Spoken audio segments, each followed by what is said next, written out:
American manufacturing is back, folks. American manufacturing is back. I recently took a trip literally around the world, starting in Egypt and ending up in Guam and finally coming home, ending with a meeting in Indonesia with the G20. The countries with many of the largest economies in the world. And what was clear in those meetings is the United States is better positioned than any other nation to lead the world economy in the years ahead if we keep our focus. There's a strong sense from all the world leaders of the resiliency of the American economy, and we're seeing it here at home with investments like the one we're talking about today. Together, with the help of your elected leaders here today, we've had an extraordinary 2 years of progress. We passed the American Rescue Plan, keeping tens of thousands of cops, firefighters, teachers, first responders on the job in all 50 states when revenues dropped because of the nature of the economy. We fully vaccinated more than 220 million people. We're rebuilding our infrastructure, fixing our roads, our bridges, our airports, strengthening American manufacturing by creating 750,000 manufacturing jobs just since I become president. What I'm most excited about is people are starting to feel a sense of optimism as they see the impact of the achievements in their own lives. It's going to accelerate in months ahead, and as part of the broad story about the economy we're building that works for everyone. One that grows from the bottom up and the middle out, that positions Americans to win the economic competition of the 21st century. When we grow it that way, the poor have a shot, the middle class do well, and the wealthy do very well. My dad used to have a saying. He said, you say, a job is about a lot more than a paycheck, Joey. It's about your dignity. It's about respect. It's about being able to look your child in the eye and say, honey, it's going to be okay. It's going to be okay. Thousands of Arizonans are going to be able to look their kid in the eye because of what you're doing here today and saying, honey, it's going to be okay, and mean it. Back in April 2021, I met with Mark and other industry leaders. TSMC had made a $12 billion investment here in Phoenix to build the first fab to make semiconductors in the United States. Now, the equipment is ready to move in. Next year, commercial operations are going to begin. And today, TSMC has announced a second major investment. They will construct a second fab here in Phoenix to build chips, 3 nano chips. The 3 nano chips that are 3 nano. And you know what I'm saying. Nano, no, I don't know. But look, these are the most advanced semiconductor chips on the planet. The chips will power iPhones and MacBooks, as Tim Cook can attest. Apple had to buy all the advanced chips from overseas. Now they're going to bring more of their supply chain here home. It could be a game changer. All told, TSMC is investing $40 billion here in Arizona, the largest foreign investment in the history of this state. Over 10,000 construction jobs and 10,000 high-tech jobs will be created. And I want to thank everyone in this company for making this happen. You know, I know our host won't mind my pointing out that America invented the chip. Morris Chang was a pioneer in the era of graduating from MIT and getting his start at Texas Instruments. Federal investment helped reduce the cost of those chips, creating a market and an entire industry that America led. Over 30 years ago, America had more than 30% of the global chip production. Then something happened. American manufacturing, the backbone of our economy, began to get hollowed out. Companies moved jobs overseas. Today we're down to producing only around 10% of the world's chips, despite leading the world in research and design of new chip technologies. But folks, where is it written? Where is it written that America can't lead the world once again in manufacturing? I don't know where that's written, and we're proving it can. Not just here in America. Micron is investing $100 billion to build semiconductor factories in Syracuse, New York. Intel is investing $20 billion to do the same in Ohio.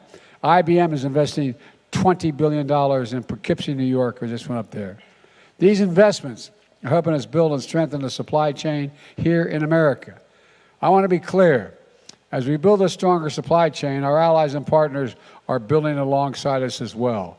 Some of the companies here today are customers that are going to buy these chips made here. Some are suppliers that are going to help make these chips. And they all depend on a strong supply chain. That's why what we're doing here in Arizona matters across the country and around the world. Folks, as we see here in Phoenix, the United States is a top destination for companies across the globe looking to make investments because we have a world-class, highly skilled, committed workforce, union labor. And you can clap for that. More than 3,000 union workers, most highly trained and best in the world, are helping build this fab. The second fab will be built with union labor as well, and we're working with companies, community colleges, technical schools, universities, union-led apprentice programs and training programs. I've had a conversation with the Business Roundtable, all the major chambers of commerce. The reason why business should be hiring union folks, if you don't mind my saying, is simple. They're the best in the world. We're the single greatest technicians in the world. We're the best laborers in the world. And you build the best products. But you don't just decide that you want to be a pipe fitter or electrician like most people think. It takes 4 or 5 years of hard work as an apprentice. It's like going to college. You're the best trained workers in the world, and Wall Street didn't build this country, although there's a lot of good folks there. The middle class built the country, and unions built the middle class. As I said, we're making a once-in-a-generation investments in our nation's roads, bridges, railroads, ports, airports, lead-free water systems, high-speed internet. The biggest investment in American infrastructure since Eisenhower's interstate highway system. And here in Phoenix, we're building a new taxiway for Sky Harbor Airport to cut down how long planes wait to take off and arrive at the gate after landing. We're making flying in and out of Phoenix smoother and more economic. We're building a pedestrian bicycle bridge across the river in South Phoenix, extending light rail to connection families in South Phoenix with jobs and opportunities downtown. Down the road in Buckeye, Core Power is making lithium-ion batteries to power electric vehicles and electric grid storage. It's a $1.2 billion investment. It's going to create thousands of good manufacturing jobs, 90% of which don't require a college degree, and yet you get a good wage. And we're replacing Phoenix diesel buses with new models powered by clean energy to significantly reduce pollution, especially for the folks getting on and off of those buses. Diesel exhaust can really make people sick. That's why we've been helping school districts all across America electrify their school buses to help kids avoid childhood asthma. And as of now, more than 326,000 households in Arizona are getting affordable high-speed internet thanks to our investment in infrastructure, with much more to come.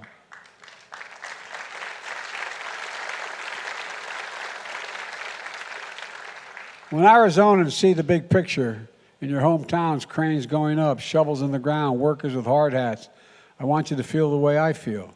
Pride. Pride. We can do, what we can do together is just anything, virtually anything. Folks, here's the bottom line. Our approach to building the economy of the future is from the bottom up and the middle out, and it's working.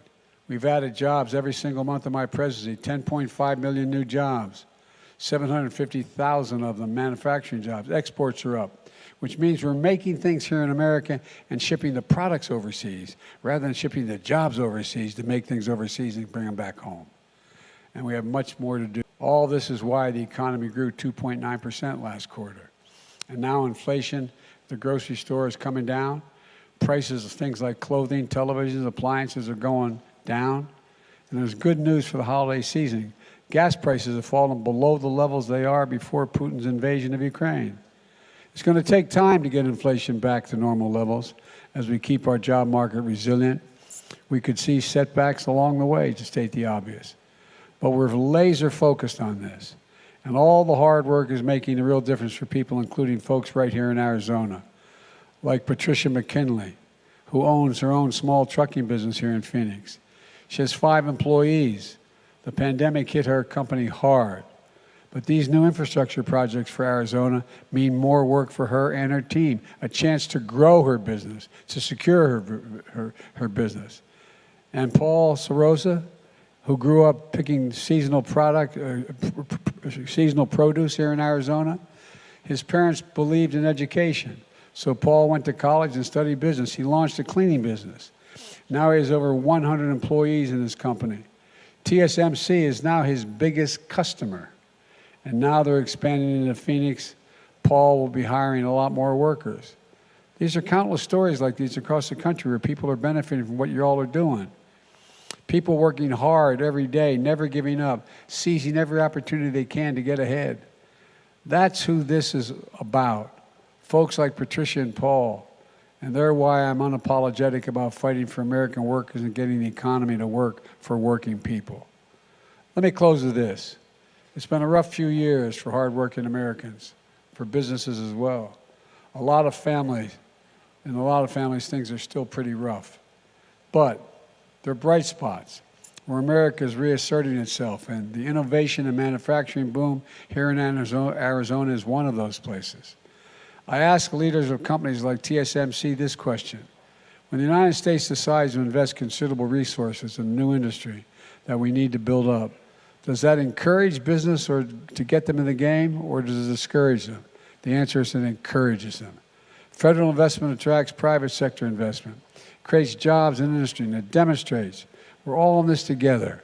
And that's what today's about. I've never been more optimistic, and I mean this, I've been around a long while, as you can see. But I've never been more optimistic about America's future, and I really mean that. Never. We're building a better America. We just have to keep going, and I know we can. We're proving it's never, ever, ever, ever been a good bet to bet against America. Ever, ever, ever. Folks, we just have to remember who we are.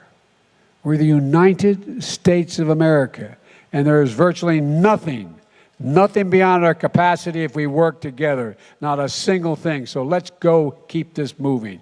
God bless.